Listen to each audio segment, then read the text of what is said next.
नवरात्रि के छठे दिन भक्तजन मां कात्यायनी की आराधना करते हैं, जो शक्ति, भक्ति और मोक्ष की अधिष्ठात्री देवी मानी जाती है।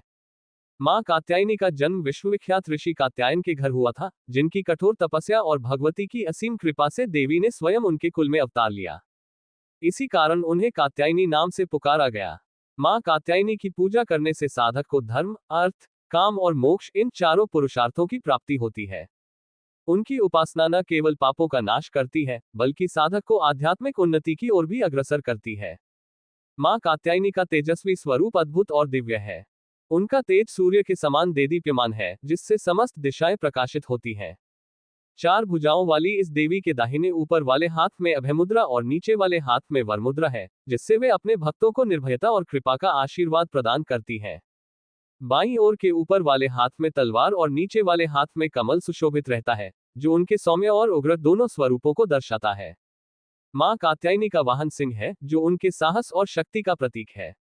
मां कात्यायनी की पूजा का विशेष महत्व बताया गया है।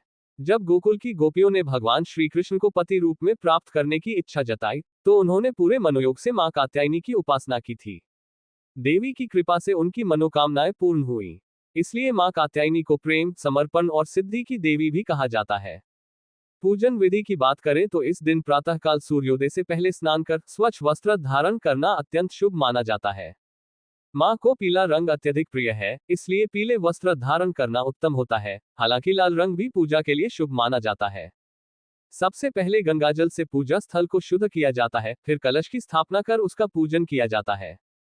तत्पश्चात मां कात्यायनी के मंत्रों का जप करते हुए उन्हें वस्त्र अर्पित किए जाते हैं। पूजा के दौरान घी का दीपक जलाकर मां को रोली, अक्षत, धूप और पीले पुष्प अर्पित किए जाते हैं। मां को प्रसन्न करने के लिए पान के पत्ते पर शहद लगाकर तथा बताशी में लौंग रखकर भोग स्वरूप चढ़ाया जाता है। अंत में कपूर जलाकर मां की आरती की जाती है, जिससे वातावरण भक्तिमय और पवित्र हो जाता है। मां कात्यायनी को प्रिय भोग की बात करें तो उन्हें विशेष रूप से पीले रंग की मिठाइयां अर्पित की जाती हैं।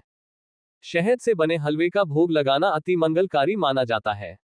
यदि शहद में सूजी का हलवा मिलाकर अर्पित किया जाए, तो यह और भी फलदायी होता है। मां कात्यायनी की कृपा जिस पर बरसती है, उसके जीवन से समस्त पाप और विघ्नों का नाश हो जाता है। वह साधक मोक्ष की ओर अग्रसर होता है और उसकी सभी मनोकामनाएं पूर्ण होती हैं। मां की आराधना करते हुए भक्त हृदय से उनका मंत्र जपते हैं, कात्यायनी महामाय महायोगिन्यधीश्वरी नंदगोपसुत देवी पति में कुरुते नमः, और देवी को नमन करते हुए उनकी कृपा की कामना।